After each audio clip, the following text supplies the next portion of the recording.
जायफोरनो handle बार light नांगौ installation खालामनो सानदों नोंथांमोनाबो जोंनि बे वर्कशपखौ भिजिट खालामनो हागोन। नै हेन्डेल बार लाइट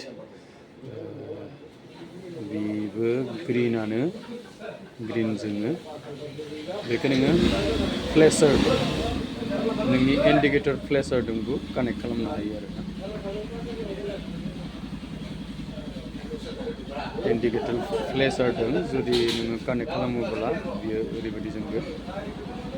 ओरैनो जोंबाय थानायबो खालामनो हागोन आरो जुदि इन्डिकेटर माबायोब्ला बे फ्लेशिं जागोन आरोना। नोङो ओरैनो नर्मेल जोंबाय थानायबो खालामनो हागोन। जेब्ला इन्डिकेटरखौ होगोन होमबाना बेबायदि जोंलाय गोमोनलाय बिदि जागोन आरो।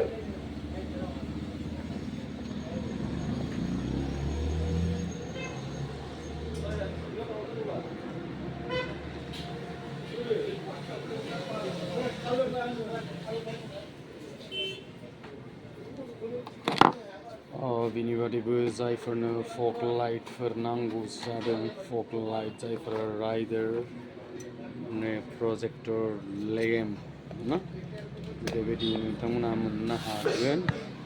एकदम पावारफुल प्रजेक्टर लेम्पनि मडेलखौ नायनानै लादो नै ड्रागन आइ।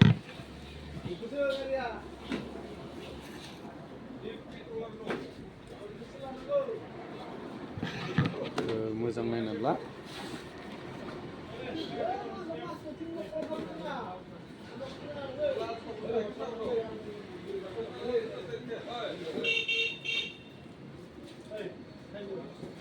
बेयाव गुबुन गुबुन माबा अपसन दङ लाइटआनो।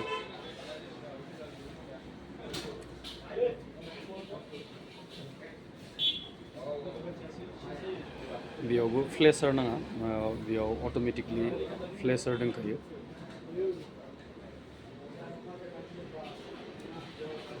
खनसे अफ खालामनानै अन खालामोबानो स्टेबल जाबाय आरो खनसे अफ खालामनानै अन खालामफिनोबानो माबा जासिगोन आरो गावगायनो अट'मेटिक।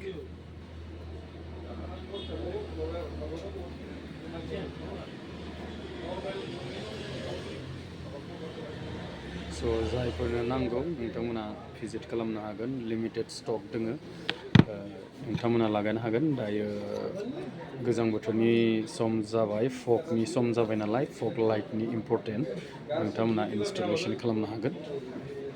लिमिटेड माबा दङ आरो स्टक दङ।